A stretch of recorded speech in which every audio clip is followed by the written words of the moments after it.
7 lesson physical and chemical change हम पूरा cover कर चुके थे। आज हम इससे जुड़े एक्सरसाइज को कवर करेंगे, जिसमें सबसे पहला क्वेश्चन दिया हुआ है कि classify the change involve in the following processes as physical change और केमिकल चेंज। नीचे हमें ए से लेके ABCDEF ये कुछ चेंजेस दिए हुए हैं। हमें इसमें से बताना है कि कौन सा चेंज फिजिकल चेंज है और कौन सा चेंज केमिकल चेंज है। तो हम देखते हैं इसका आंसर में है फिजिकल चेंज कौन कौन सा है। डिसॉल्विंग शुगर इन वाटर, चीनी को पानी में घोल देना, क्या है वह फिजिकल चेंज है, क्योंकि चीनी पानी में घुल जाएगा तो सिर्फ उसकी प्रॉपर्टी चेंज होगी, बल्कि वो रहेगा आखिर में चीनी ही रहेगा। तो बताए थे ना कि फिजिकल प्रॉपर्टी में क्या हो सकते हैं, किसी का दिए हुए सामान का ऑब्जेक्ट का क्या चेंज हो सकता है, शेप चेंज हो सकता है, सबस्टेंस का साइज चेंज हो सकता है, कलर में चेंज हो सकता है, लेकिन उसकी फिजिकल प्रॉपर्टी में कोई चेंज नहीं रहेगा। दूसरा दिया मेल्टिंग ऑफ वैक्स, जो वो होता है वैक्स मतलब हो गया मोमबत्ती का गलना। मोमबत्ती को यदि हम जला देंगे तो क्या होता है, वह गल जाता है, गल जाएगा तो उसके बाद से क्या होगा, सिर्फ वो मोमबत्ती गल जाएगी, लेकिन उसकी कोई फिजिकल प्रॉपर्टी नहीं चेंज होगी। यानी उसकी साइज बड़ी थी छोटी हो गई, उसमें फिजिकल प्रॉपर्टी जो थी वह उसकी क्या हो गई, फिजिकल प्रॉपर्टी उसकी जैसे शेप साइज जो थी वह उसकी छोटी हो गई, लेकिन उसमें कोई चेंजिंग नहीं हुआ, उसके प्रॉपर्टीज़ में कोई अनदर चेंज नहीं हुआ, मतलब कोई नए सबस्टेंस का फॉर्मेशन नहीं रहा, वो गलने के बाद भी मोमबत्ती ही रहा। थर्ड दिया हुआ है beating of aluminium to make aluminium foil. Aluminium को पीट के एलुमिनियम फॉयल बनाना। एलुमिनियम फॉयल क्या होती है, जिसमें हम खाना रैप करते हैं, वो एलुमिनियम फॉयल होती है। किसकी बनती है, एलुमिनियम की बनती है। यदि हम एलुमिनियम को पीट के बनाते हैं तो किसकी बनती है, वो प्रोडक्ट बनने के पहले भी प्रोडक्ट बनने के बाद भी किस मटेरियल की रहती है, एलुमिनियम की रहती है, बस उसका शेप चेंज होता है, लेकिन रहती किसकी है, वह एलुमिनियम की रहती है। अब देखते हैं केमिकल चेंज, फोटोसिंथेसिस में मतलब क्या होता है, प्लांट अपना खाना बनाते हैं। प्लांट अपना खाना बनाते हैं मतलब क्या होता है कि प्लांट जब खाना बनाएंगे तो एक नए प्रोडक्ट का फॉर्मेशन होगा, तो क्या हो गया, केमिकल चेंज हो गया। बर्निंग ऑफ कोल जलेगा तो क्या होगा, वो जल के राख में बदल जाएगा, यानी इस बार क्या हो गया, कोल जला और वह राख में कन्वर्ट हो गया, तो वो क्या हो जाएगा, वो भी एक तरह का केमिकल चेंज हो जाएगा। फिर दिया है डाइजेशन ऑफ फूड, खाने का पचना। खाने का पचना भी क्या है, खाने का पचना भी एक तरह से केमिकल चेंज है, क्योंकि खाना पच जाएगा और उसमें नए सबस्टेंस का फॉर्मेशन हो जाएगा। अब क्वेश्चन नंबर 2 देख लेते हैं। State whether the following statement are true और false. In case statement is false write the correct statement in your notebook. दिया है कि हमें बताना है दिया हुआ स्टेटमेंट ट्रू है कि फॉल्स है। यदि ट्रू है तो फिर ठीक है, और यदि फॉल्स है तो हमें सही स्टेटमेंट को अपने कॉपी में लिखना है। सबसे पहले क्या दिया हुआ है, cutting A log of would into pieces is a chemical change. लकड़ी के टुकड़े को लकड़ी जो होता है उसको छोटे छोटे टुकड़े में काट देना क्या केमिकल चेंज है, नहीं। फॉल्स क्या है, वह फिजिकल चेंज है। क्यों, क्योंकि लकड़ी को यदि हम छोटे छोटे टुकड़े में काट भी देंगे तो क्या होगा, नए सबस्टेंस का फॉर्मेशन नहीं रहेगा। अगर वो बड़ा टुकड़ा रहे या छोटा टुकड़ा रहे, सिर्फ उस लकड़ी के शेप और साइज में अंतर आएगा, न कि उस लकड़ी से कोई नए सबस्टेंस का फॉर्मेशन होगा। बी देखते हैं, formation of manure from leaves is a physical change. पत्तियों से खाद का बनना क्या फिजिकल चेंज है, पत्तियां जो होती हैं उससे खाद बन जाता है, तो क्या वह फिजिकल चेंज है। तो पत्तियों से खाद का बनना जो है वह फिजिकल चेंज नहीं है। फिजिकल चेंज में क्या होगा, कोई नया सबस्टेंस नहीं बनेगा, जबकि जब खाद बन जा रहा है पत्ती से तो क्या हो जा रहा है, वह नया सबस्टेंस होगा। तो इसका आंसर क्या होगा, फॉल्स होगा। अब देखते हैं question number C, iron pipe coated with zinc do not get rusted easily. Iron की जो पाइप होती है यदि हम उस पर जिंक की परत चढ़ा दें तो क्या वो उसमें जंग लगना थोड़ा टफ हो जाएगा, मतलब आसानी से उस पर जंग नहीं लगेगा। तो बताए थे ना कि यदि हम उस पर जिंक की परत चढ़ा दें तो उसको गैल्वेनाइजेशन कहते हैं, और इससे हम क्या कर सकते हैं, लोहे पे जंग लगने को बचा सकते हैं। तो इसका आंसर क्या हो जाएगा, ट्रू हो जाएगा। Iron and rust are the same substance. Iron और रस्ट सेम सबस्टेंस है, नहीं। आयरन और रस्ट सेम सबस्टेंस नहीं है। आयरन एंड देख लेते हैं correct statement, iron and rust are same substance नहीं है। Rust is not a iron, जो जंग है वो लोहा नहीं है। It is different from iron और on which is get deposited, जबकि वो रस्ट क्या है, वह लोहे के ऊपर जमने वाला एक सबस्टेंस है, एक नया सबस्टेंस है, जबकि वह लोहा नहीं है। तो रस्ट लोहा नहीं है, रस्ट लोहे के ऊपर जमने वाला एक सबस्टेंस है। Condensation of steam is not a chemical change. जो स्टीम कंडेंसेशन होता है वह कोई केमिकल चेंज नहीं है, ट्रू, वो कोई केमिकल चेंज नहीं है, वो फिजिकल चेंज है। क्योंकि जब पानी को क्या करते हैं, हम गर्म करते हैं तो उसको ढक देते हैं, ढक के गर्म करते हैं ना, फिर वो ठंडा होता है, तो फिर क्या हो जाता है, वह जब भाप में बदला हुआ वापस से पानी में बदल गया, तो ये क्या हुआ, यह फिजिकल चेंज है, क्योंकि वह वाटर ही रहा हर फॉर्म में। वो जब हम उसको गर्म किए वो भाप बना, चाहे वो भाप ठंडा होकर वापस से पानी बना, ये क्या रहा, इसमें कोई नए सबस्टेंस का फॉर्मेशन नहीं ही रहा, वो ओवरऑल वाटर ही रहा। तो ये भी क्या है, एक फिजिकल चेंज है, केमिकल चेंज नहीं है। तो ये क्या है, केमिकल चेंज नहीं है, क्या है, फिजिकल चेंज है। यहाँ पे दिया था नॉट, इसलिए क्या हो जाएगा, ये स्टेटमेंट हमारा सही हो जाएगा। अब देख लेते हैं fill in the blanks. When carbon dioxide is passed through lime water, it turns milky due to formation of calcium carbonate. जब हम कार्बन डाइऑक्साइड गैस को लाइम वाटर के साथ पास कराते हैं तो वह मिल्की हो जाता है, दूधिया हो जाता है। किसके वजह से, कैल्शियम कार्बोनेट की वजह से। The chemical name of baking soda, baking soda का केमिकल नेम क्या होता है, बेकिंग सोडा का chemical name sodium bicarbonate NaHCO3 होता है। इसको याद रखिएगा कि बेकिंग सोडा का केमिकल नेम क्या होता है, सोडियम बाइकार्बोनेट होता है, जिसका फॉर्मूला क्या होता है, NaHCO3। Na सोडियम के लिए हो गया, HO3 बाई कार्बोनेट के लिए हो गया। Two method by which rusting of iron can be prevented are greasing and galvanization. दो मेथड जिससे हम लोहे में जंग लगने को बचा सकते हैं वो क्या हो सकता है, ग्रीसिंग हो सकता है और गैल्वेनाइजेशन होता है, यानी उसको ग्रीस करके या उस पर जिंक की परत चढ़ाने को गैल्वेनाइजेशन कहते हैं, जिंक की परत चढ़ा के कर सकते हैं।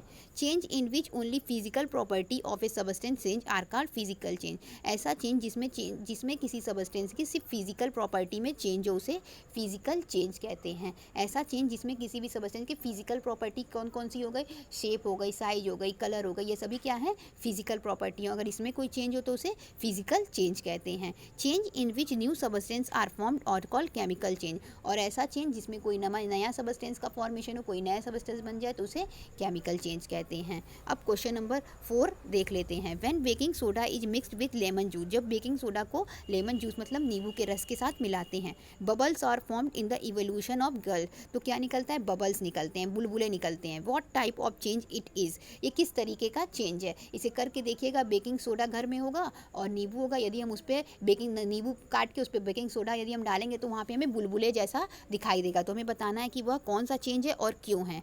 तो देख लेते हैं इसका आंसर क्या दिया हुआ है। This is a chemical change as a new product are formed. यह एक केमिकल चेंज है, क्यों, क्योंकि यहाँ पे एक नए सबस्टेंस का फॉर्मेशन हो रहा है। तो क्या हो रहा है, बेकिंग सोडा ले लिए और लेमन जूस ले लिए, दोनों को मिक्स कर दिए तो क्या बना, एक सॉल्ट बना। और क्या क्या हुआ, कार्बन डाइऑक्साइड और वाटर बना। When acid react with carbonate, जब एसिड कार्बोनेट के साथ रिएक्ट करता है, लेमन में क्या पाया जाता है, लेमन में सिट्रिक एसिड पाया जाता है, सिट्रिक एसिड पाया जाता है। और बेकिंग सोडा क्या है, बेकिंग सोडा एक बेस है। इसी तरह से जब ये रिएक्ट किया, रिएक्ट विथ कार्बोनेट, कार्बोनेट के साथ रिएक्ट करा, सॉल्ट बना। और क्या क्या रिलीज़ हुआ, सॉल्ट बना और साथ ही साथ कार्बन डाइऑक्साइड गैस उसमें से निकली और थोड़ा सा वाटर बना। ठीक है, वाटर और कार्बन डाइऑक्साइड गैस उसमें से निकली और फॉर्मेशन किसका हुआ, एक सॉल्ट का फॉर्मेशन हुआ, एक नमक का फॉर्मेशन हुआ। अब क्वेश्चन नंबर 5 देख लेते हैं। When a candle burns both physical and chemical change take place, जब एक मोमबत्ती जलती है तो केमिकल और फिजिकल दोनों प्रकार का चेंज होता है। आइडेंटिफाइड दीज चेंजेस, उस चेंजेस को आइडेंटिफाई करना है, पता करना है। Give another example of familiar process in which both chemical and physical change take place. तो बताना है हमें, एक ऐसा एग्जाम्पल बताना है, एक फैमिलियर एग्जाम्पल जो कि हमें देखने को प्राय आम तौर पे मिलता है, जिसमें केमिकल चेंज भी इन्वॉल्व हो और फिजिकल चेंज भी इन्वॉल्व हो। तो आंसर 5 देख लेते हैं क्या दिया हुआ है। फिजिकल चेंज, फिजिकल चेंज में देखते हैं, on heating candle wax get melted in a physical change since it again turns into solid wax on cooling. जब हम मोमबत्ती को गर्म करते हैं तो वो क्या होता है, वो गलने लगता है और वापस गल के क्या हो जाता है, वो गल के छोटा हो जाता है, यानी उसके शेप और साइज में जो होते हैं वो अंतर आ जाता है। लेकिन जैसे ही वो ठंडा होगा वो वापस से क्या बन जाएगा, मोमबत्ती बन जाएगा। यानी टोटल मिला के वो क्या रहता है, वो मोम रहता है, कोई नए सबस्टेंस का फॉर्मेशन नहीं होता है। जब मोमबत्ती जलती है वो बड़ी रहेगी, बड़ी मोमबत्ती जलाएं, वो छोटी हो गई तो भी वो क्या है, मोमबत्ती है। गलने के बाद भी मोमबत्ती है और गलने से पहले भी वो क्या थी, मोमबत्ती थी। यानी उसके फिजिकल जो प्रॉपर्टीज़ थी सिर्फ उसमें चेंज हुआ है, बल्कि कोई नए सबस्टेंस का फॉर्मेशन नहीं हुआ है। अब देख लेते हैं chemical change. The wax near to the flame burn and give rise to new substance like carbon dioxide, water vapour, heat and light. और जब मोमबत्ती जलती है तो क्या होता है, कुछ जब मोमबत्ती फ्लेम जलती है तो नए सबस्टेंस भी बनते हैं, जैसे कार्बन डाइऑक्साइड निकलेगा उसमें से, वाटर वेपर निकलेगा, हीट निकलेगी, लाइट निकलेगी। जब मोमबत्ती जलती है तो ये सब चीज़ें निकलती हैं। तो ये क्या होती है, ये केमिकल चेंज हो गया। और जब मोमबत्ती का गल जाना क्या हो गया, फिजिकल चेंज हो गया। तो ये एक कैंडल का जलना एक ऐसा चेंज है जिसमें केमिकल चेंज भी इन्वॉल्व होता है और फिजिकल चेंज भी इन्वॉल्व होता है। Cooking of food is another example where physical and chemical change occur. खाने का पकना भी एक ऐसा फैमिलियर एग्जांपल है जिसमें हम देख सकते हैं कि फिजिकल चेंज भी है और केमिकल चेंज भी है। जैसे हम कोई सब्जी बनाते हैं तो क्या होता है, हम उसको काटते हैं, काट के बनाते हैं ना, तो क्या होता है, अगर हम कोई सब्जी को काट के छोटा छोटा भी कर दे रहे हैं तो वो क्या हुआ, वो फिजिकल चेंज हुआ। और जब हम सब्जी को पका दिए क्या हुआ, एक नए सब्सटेंस बन गई, तो वो क्या हुआ, केमिकल चेंज हुआ। अब देख लेते हैं क्वेश्चन नंबर 6 क्या दिया हुआ है। क्वेश्चन नंबर 6 देख लेते हैं। How would you show that setting of curd is a chemical change. हम किस तरीके से पता करेंगे कि जो दही का जमना है वह एक केमिकल चेंज है। तो setting of curd is a chemical change since a new substance lactic acid is formed which differs in taste from the original substance. जो दही का जमना होता है वह एक केमिकल चेंज है क्योंकि वहाँ पे एक नया सबस्टेंस बनता है जो कि लैक्टिक एसिड बन जाता है, जिसका टेस्ट दही के टेस्ट से बहुत भिन्न होता है, जिसका टेस्ट ओरिजिनल सबस्टेंस मतलब दूध से, हम दही किसका बनाते हैं, दूध का बनाते हैं, तो दूध के टेस्ट से दही का टेस्ट क्या होता है, अलग होता है, क्योंकि उसमें लैक्टिक एसिड आ जाता है, उसमें थोड़ा सा खट्टापन आ जाता है। इस वजह से क्या होता है, उसका टेस्ट ओरिजिनल टेस्ट से अलग होने की वजह से एक नए तरीके का नए सबस्टेंस का फॉर्मेशन हो जाता है। ऑल्सो चेंज इज इरिवर्सिबल, और ये चेंज क्या होता है, इरिवर्सिबल होता है। इरिवर्सिबल होने का मतलब ये हुआ कि हम दूध से तो दही बना लिए पर दही से दूध वापस नहीं पा सकते, इसलिए क्या है, यह इरिवर्सिबल चेंज है। क्वेश्चन नंबर 7 देखते हैं। Explain why burning of wood and cutting it into small pieces are considered at 2 different types of changes. बताना है हमें कि लकड़ी का जलना और उसका कटना छोटे छोटे पीसेस में, इसे 2 प्रकार का चेंज बताया गया। एक को केमिकल चेंज बताया गया, एक को फिजिकल चेंज बताया। जैसे लकड़ी को छोटे छोटे टुकड़े को जो काटना है वह फिजिकल चेंज बताया गया और लकड़ी के जलने को क्या बताया गया, केमिकल चेंज बताया गया। एक्सप्लेन करना है कि क्यों ऐसा होता है। Burning of wood is a chemical change because wood on burning convert to a new substance like ash, carbon dioxide, water vapour, heat and light. क्या होता है, जब लकड़ी जलता है तो क्या होता है, जब लकड़ी पूरी तरीके से जल के खत्म हो जाता है तो हमको एक नया सबस्टेंस मिलता है जिसे एस कहते हैं, यानी हमें लकड़ी जल जाने के बाद हमें राख मिलता है और साथ ही साथ उसमें से कार्बन डाइऑक्साइड, हीट, लाइट, ये सारी चीज़ें हमें मिलती है। तो ये क्या हुआ, यह केमिकल चेंज हुआ क्योंकि नए सबस्टेंस का फॉर्मेशन था, लकड़ी था जल गई, अब क्या बच गया, राख बच गया। द चेंज इज इरिवर्सिबल, ये चेंज क्या होता है, इरिवर्सिबल होता है, यानी इसे वापस से नहीं पाया जाता, यानी राख से हम वापस लकड़ी नहीं बना सकते हैं। While cutting of wood is smaller pieces is a physical change, जबकि लकड़ी को छोटे छोटे टुकड़े में काटना क्या है, एक फिजिकल चेंज है। Because the original composition of would does not change, क्योंकि जो लकड़ी जिस भी चीज़ से बनी थी उसका ओरिजिनल कंपोजिशन था वह चेंज नहीं हुआ है। लकड़ी जिस चीज़ से बनी थी वह उसी चीज़ से छोटे छोटे टुकड़े होने के बाद भी बनी हुई है। नो न्यू सबस्टेंस और फॉर्म, अब जब लकड़ी को हम छोटे छोटे टुकड़े में काट दिए तो कोई नए सबस्टेंस का फॉर्मेशन नहीं हुआ, सिर्फ उसकी फिजिकल प्रॉपर्टी बदली, बड़े से छोटी हो गई। अब क्वेश्चन नंबर 8 देख लेते हैं क्या दिया है। Describe how copper sulphate are prepared, copper sulphate को कैसे बनाया जाता है इसको हमको देखना है। इसके पहले भी कल क्रिस्टलाइजेशन प्रोसेस में देख चुके थे, आज हम फिर से इसको देख लेते हैं। Crystal of copper sulphate are prepared as follows, जो क्रिस्टल होता है कॉपर सल्फेट का वह निम्न तरीकों से बनाया जाता है, जिसमें सबसे पहले क्या करना है, take a water in a beaker and add a few drop of dilute sulphuric acid. एक बीकर में हमें क्या ले लेना है, पानी ले लेना है और उसमें कुछ सल्फ्यूरिक एसिड की बूंदें डाल देनी, यानी बीकर पानी लेंगे और उसमें सल्फ्यूरिक एसिड की कुछ बूंदें डाल देंगे। Heat the water when it start boiling, add copper sulphate powder slowly and steering. जब पानी गर्म होने लगेगा तो क्या करना है, जब पानी गर्म होने लगेगा तो उसमें हमें कॉपर सल्फेट का पाउडर धीरे धीरे डालना और उसको धीरे धीरे हिलाना है। कॉपर सल्फेट का पाउडर आता है, फिर हमको उस पानी में डालना है और उसको धीरे धीरे हिलाना है। जब पानी क्या होने लगेगा, गर्म होने लगेगा, उबलने लगेगा। Continue adding copper sulphate powder till saturation level, उसको और हमें लगातार हिलाते हिलाते क्या हिलाते रहना है और उसमें कॉपर सल्फेट का पाउडर डालते रहना है। Filter the solution and left for cooling, उसके बाद हमको उस सॉल्यूशन को फिल्टर कर लेना और ठंडा होने के लिए रख देना है। Leave undisturbed the solution when it is cooling, और जब वो ठंडा हो रहा तो हमें उसे हिलाना डुलाना नहीं है, उसे अनडिस्टर्ब ऐसी जगह रखना है जहाँ पे उसमें कोई डिस्टर्बेंस ना हो। We can observe the crystal of copper sulphate after few hour, कुछ घंटों के बाद क्या होगा, हमें कॉपर सल्फेट क्रिस्टल के रूप में दिखने लगेगा, छोटे छोटे क्रिस्टल्स के रूप में हमें दिखने लगेगा। क्वेश्चन नंबर 9 देख लेते हैं। Explain how painting of a iron gate prevent it from rusting. बताना है कि जो लोहे के दरवाजे होते हैं यदि हम उस पर क्या कर दें, हमें उस पर पेंट कर दें तो किस तरीके से वह जंग से बच सकता है। For rusting the presence of both oxygen and water और वाटर वेपर इज रिक्वायर्ड। हम जानते हैं कि जो रस्ट होता है, रस्टिंग के लिए, जंग लगने के लिए ऑक्सीजन का और वाटर वेपर का यानी पानी का जो होना बहुत ज़रूरी है। हम जानते हैं कि जंग लगने के लिए ऑक्सीजन का और पानी का होना बहुत ज़रूरी है। The coat of the paint prevent it from rusting. और जब हम उस पर पेंट चढ़ा देते हैं तो उससे रस्टिंग होने में बच जाता है, उससे रस्टिंग नहीं होती है। अब देख लेते हैं क्वेश्चन नंबर 10। क्वेश्चन नंबर 10 क्या दिया हुआ है, explain why rusting of iron object is faster in coastal area than in desert area. बताना है कि जो लोहे में जंग लगता है वह कोस्टल एरिया मतलब समुद्र के किनारे तेज़ी से होता है डिज़र्ट की अपेक्षा। जो रेगिस्तान एरिया होता है उसकी अपेक्षा जो समुद्र का किनारा होता है वहाँ पे लोहे के ऑब्जेक्ट में जल्दी जंग लगता है। रीज़न देना है कि ऐसा क्यों होता है, समझाना है ऐसा क्यों होता है। तो देख लेते हैं। For rusting the presence of, rusting के लिए ऑक्सीजन का और वाटर वेपर का होना बहुत ज़रूरी है। ये बहुत इंपॉर्टेंट टॉपिक है, इसको बहुत अच्छे तरीके से याद रखिएगा कि लोहे में जंग लगने के लिए किन किन चीज़ों की ज़रूरत है। हमें किन किन चीज़ों की ज़रूरत है, ऑक्सीजन की और वाटर वेपर या वाटर की यानी नमी की ज़रूरत है। नमी होने पर ही रस्टिंग होगी। इन coastal area the quantity of moisture in air is high.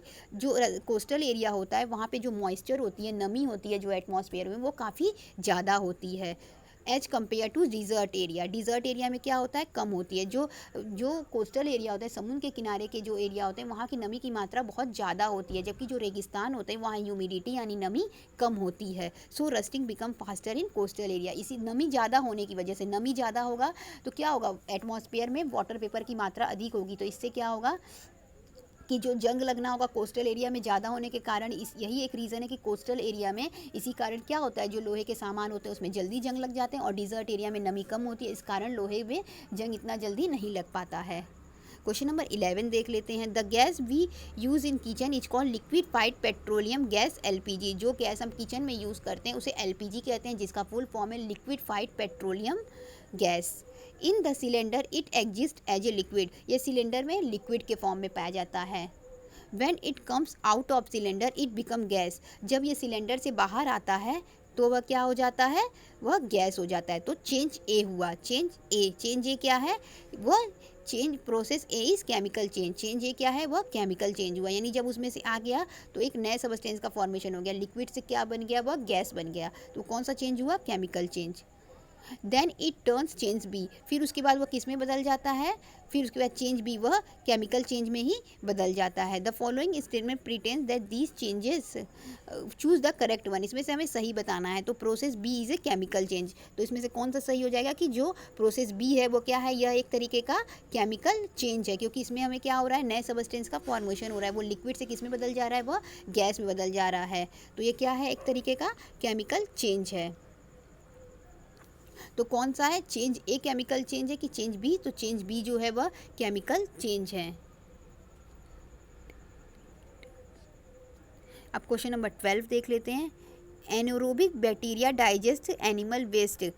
जो बैक्टीरिया होते हैं वह एनिमल के वेस्ट के, जो एनिमल की गंदगी होती है उसको डाइजेस्ट कर लेते हैं एंड प्रोड्यूस बायोगैस, और बायोगैस प्रोड्यूस करते हैं। The biogas is then burnt as fuel. और जो बायोगैस होता है, बायोगैस को हम फ्यूल की तरह यूज़ करते हैं, ईंधन के रूप में यूज़ करते हैं। The following statement pertain to these changes choose the correct one. इसमें कुछ चेंजेस, इसमें कुछ ऑप्शन दिया हुआ है, उसमें से हमें सही पहुँचवाना है। तो both A and B are chemical change. तो ए और बी दोनों क्या है, केमिकल चेंज है। सबसे पहले क्या हो रहा है, एनिमल जो क्या कर रहे हैं वो फूड को डाइजेस्ट कर ले रहे हैं और biogas and produce biogas, digest कर रहे हैं तो उससे क्या बन रहा है, बायोगैस बन रहा है, एक नया सबस्टेंस बन रहा है। क्या हुआ, केमिकल चेंज हुआ। And the biogas is then burnt as fuels. और बायोगैस का किस में इस्तेमाल किया जा रहा है, फ्यूल में इस्तेमाल किया जाए। फिर क्या हुआ, नया सबस्टेंस बना, ये भी क्या हुआ, केमिकल चेंज हुआ। यानी चेंज ए और चेंज बी दोनों क्या है, केमिकल चेंज है। इस तरह से इस एक्सरसाइज का एक्सप्लेनेशन पूरी तरीके से समाप्त हो गया, खत्म हो गया। Thank you.